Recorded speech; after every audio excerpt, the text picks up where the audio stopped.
और हमारी न्यायपालिका में बोबड़े साहब बैठे। महाराष्ट्र में पीने वाले को क्या बोलते हैं? बेवड़ा। तो बेवड़ा है वो। चीफ जस्टिस ऑफ इंडिया के लिए बोल रहा हूं मैं, बेवड़ा है वो। इतने दिनों से किसान आंदोलन कर रहे हैं, उसकी नींद नहीं खुल रही है। प्रधानमंत्री को तलब करना चाहिए था उसने, उसका विशेषाधिकार है, सुप्रीम कोर्ट का जज है। प्रधानमंत्री इंदिरा गांधी को जेल भेज दिया गया था, ये नहीं कर सकता है क्या? इतना अत्याचार कर रहा है वो आदमी और तमाशबीन बन के देख रहा है और ऑर्डर कर रहा है। तो क्या कर रहा है?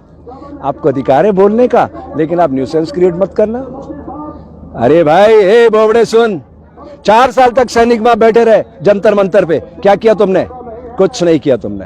तुम्हारे 4 जज आए कि सब कुछ ठीक नहीं चल रहा कॉलेजियम में, उसके बाद तुमने क्या किया? वहां बैठ करके वो कर रहे थे वही किया। रंजन गोगोई तीसरे दिन राज्यसभा का मेंबर बन गया। ये न्यायालय है हमारी व्यवस्था में? हे बोबड़े सुन, ध्यान से सुन, भारतीय संविधान क्या कहता है। कार्यपालिका आपके हमारे वोट से चुने गए लोग सरकार बनाते हैं, यह है कार्यपालिका। व्यवस्थापिका IAS IPS जो UPSC के थ्रू आते हैं और ये मुखौटा होते हैं सरकार का, ये उनका धर्म है, वो बाहर नहीं जा सकते। उनको रोकने के लिए आप हैं मिस्टर बोबड़े। भूल रहे हो तुम अपने कर्तव्य को। मैं तुम्हें कर्तव्य याद दिलाता हूं, कान खोल के सुनो। एक पुस्तक पढ़ना mister Bobde, repromulgation of ordinance, fraud on the constitution of India. धज्जियां उड़ा रहे हो आप लोग कानून की, खुली हवा में, इतनी ठंड में किसान मर रहे हैं, तुम्हें शर्म नहीं आ रही है? संज्ञान लीजिए, नरेंद्र मोदी को तलब कीजिए, सामने खड़ा कीजिए कटघरे में और उससे पूछिए ये अधिकार तेरे को किसने दिया मिस्टर मोदी? ये किसानों की आवाज है, प्रकृति इसको संचालित कर रही है। इस संपूर्ण क्रांति की ओर बढ़ते कदम है भारत के। लिख लेना बोबड़े, ये कार्यपालिका, व्यवस्थापिका और न्यायपालिका तीनों पर कब्जा कर लिया उस नर पिशाच ने। हजारों लोगों की मौत की नींद की सुला दिया उसने, तुमने, और तुम चुपचाप देखते रहे हो।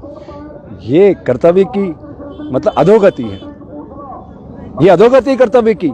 आप अपनी जिम्मेदारी का ठीक से निर्वाह नहीं कर रहे हो, इस्तीफा दे के घर चले जाओ अगर आपके अंदर थोड़ी सी भी इंसानियत है तो। और अगर आप संविधान पढ़े हो, मैंने भी संविधान पढ़ा है, आप उसका पालन करवाइए सिस्टम से। ये आपका नैतिक धर्म है। धर्म क्या है? ध्यान से सुनो मिस्टर बोबड़े, नमक का धर्म है खारापन, शक्कर मीठी, नीम कड़वा, ये उसका धर्म है। और हमारी सामाजिक व्यवस्था में धर्म क्या है? कान खोल के सुनना बोबड़े, तुम्हें कह रहा हूं मैं, तू शब्द लगा रहा, इससे ज्यादा नीचे नहीं जा सकता मैं। सैनिक का धर्म है राष्ट्र की सुरक्षा, व्यवसायी का धर्म है उद्योग की उन्नति, शिक्षक का धर्म है समाज का निर्माण, साधु का धर्म है समाज की सोई हुई चेतना को जागृत करना। और बोबड़े, मुझे इस देश में नहीं जीना, तुम अपनी गोलियों से मेरे शरीर को छलनी करवा दो, मैं आज लिख के दे देता हूं तुम्हें। मैं ऐसे देश में जीना नहीं चाहता मिस्टर बोबड़े। तुम संविधान की अगर इज्जत नहीं कर सकते तो मैं उस संविधान की पालना नहीं करूंगा। लिख लीजिए आप, आपको संविधान के पैरामीटर में आना पड़ेगा मिस्टर बोबड़े। आपको उसको तलब करना पड़ेगा नरेंद्र को। हजारों लोगों का खून बहा दिया उसने। वो चरित्रहीन आदमी प्रदीप शर्मा को अंदर करके बैठा है, आप उसकी याचिका भी नहीं सुन रहे। तो क्या कर रहे हैं आप लोग? कोर्ट भी शांत है, व्यवस्थापिका भी तमाशा बन के खड़ी है। वो DGP तुम्हारा BSF का mister Rakesh Asthana hardcore criminal है, हार्डकोर क्रिमिनल। आलोक वर्मा उसको गिरफ्तार करना चाहता था और उसको उसने DG बना के बैठा दिया है। आप ऐसे तमाशबीन बने रहोगे तो मुझे फिर शर्म आ रही है। इस पद पे मत रहो आप, छोड़ो इस पद को, और पद पे बैठना तो उसके साथ न्याय करो। ये प्रकृति हिंसा का फल दुख, दया का फल आनंद बरसाती रहती है।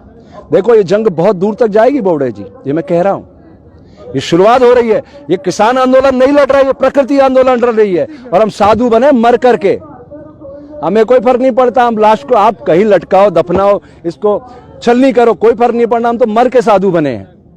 मैं सारे साधुओं से मिला, सब डरे हुए हैं कि ये तो पिशाच आदमी है, हमें मार देगा। कंप्यूटर बाबा को 151 में कई दिनों इंदौर पुलिस ने बंद रखा। शिवराज सिंह ने, पुलिस ने किसानों पर गोलियां बरसवाई पुलिस के द्वारा मंदसौर में। क्या कर रहे हैं आप लोग?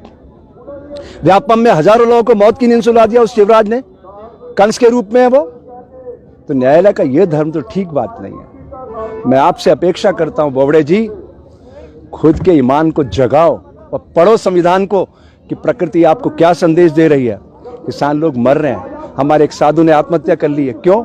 ये करुणा उससे देखा नहीं जा रहा। आप देख रहे हैं सब तमाशा और आप उनके साथ खड़े हो गए, इसलिए कि वो आपकी नौकरी छीन लेंगे। अरे आलोक वर्मा की भी छीनी है ना उन्होंने, वो इसी राकेश अस्थाना को बंद करना चाहता था।